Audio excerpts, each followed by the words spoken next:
नमस्कार दोस्तों, आपका बहुत बहुत स्वागत है एक कदम अध्यात्म की ओर में।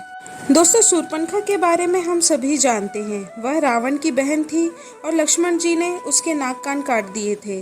लेकिन उसके बारे में और भी बातें हैं जो जानने योग्य है, जैसे उसका विवाह किसके साथ हुआ, उसका पति कौन था और लक्ष्मण जी ने उसके नाक कान क्यों काटे। आइए जानते हैं इस वीडियो में। शूर्पणखा महान ऋषि विश्रवा व कैकसी की पुत्री थी। रावण, कुंभकर्ण व विभीषण की बहन थी। शुरू से ही वह अति सुंदर व बड़े बड़े नाखूनों वाली स्त्री थी। बचपन में उसका नाम मीनाक्षी रखा गया, जिसकी आंखें मछली के समान हों। शूर्पणखा राक्षसी तो थी ही, साथ ही उसके पास मायावी शक्तियां भी थी, जिसके कारण वह सुंदर स्त्रियों के समान वेश धारण कर सकती थी। शूर्पणखा के नाखून अत्यधिक बड़े व नुकीले हुआ करते थे, इसलिए उसका नाम शूर्पणखा पड़ा। शूर्पणखा जब विवाह योग्य हो गई तब उसका विवाह विद्युत जिह्व के साथ करवा दिया गया। विद्युत जिह्व भी रावण के समान परम प्रतापी था, दैत्य जाति का राजकुमार था। उसके अंदर भी रावण के समान संपूर्ण पृथ्वी पर शासन करने व राजा बनने की चाह थी। रावण लंका का राजा था, वह अत्यंत बलवान था। उसने अपने पराक्रम के बल पर अनेक राज्यों को अपने अधीन कर लिया था। वह संपूर्ण पृथ्वी, देवलोक व पाताल लोक को अपने अधीन करना चाहता था। इसलिए उसने अपने जीवन काल में बहुत से युद्ध किए। एक दिन उसका सामना दैत्य राजा कालनेय से हुआ। उसकी सेना में उसका पुत्र विद्युत जिह्व भी था। रावण ने यह जानते हुए भी कि वह उसकी बहन का पति है, उसका वध कर दिया।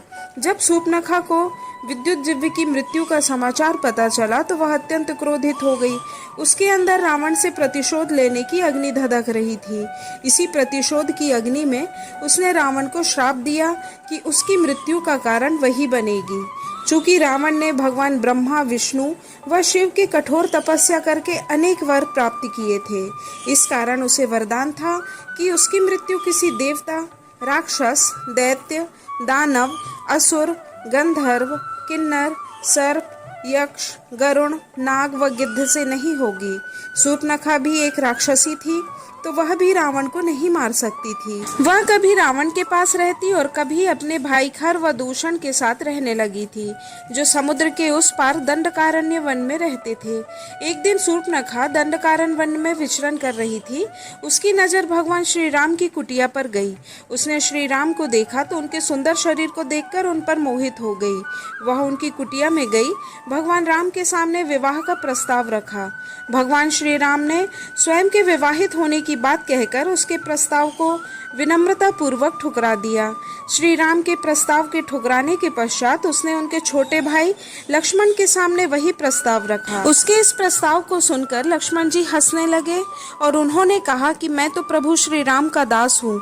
मुझसे विवाह करने के पश्चात तुम्हें भी एक दासी की तरह जीवन व्यतीत करना पड़ेगा।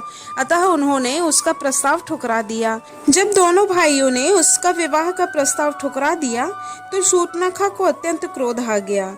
वह अपनी राक्षस प्रजाति के व्यवहार के अनुसार सीता माता को खाने के लिए उनकी ओर झपटी। सीता माता को बचाने के उद्देश्य से लक्ष्मण ने अपनी तलवार निकाली व शूर्पणखा की नाक व कान काट दिया। यह देखकर वह रोती हुई वहां से चली गई और अपने भाई खर व दूषण को इसके बारे में बताया। खर व दूषण भी बहुत ही शक्तिशाली और बलवान राक्षस थे। उन्होंने शूर्पणखा का बदला लेने के लिए जब राम और लक्ष्मण के पास गए तो राम और लक्ष्मण ने उन दोनों का वध कर दिया। खर व दूषण की मृत्यु के बाद शूर्पणखा समुद्र पार करके लंका में रावण के राजमहल में पहुंची। वो सारा वृत्तांत गलत तरीके से सुनाया। उसने रावण के सामने भरी सभा में उसकी शक्ति पर प्रश्न उठाया तथा अपनी बहन के अपमान व खरदूषण की मृत्यु का बदला लेने की बात कही।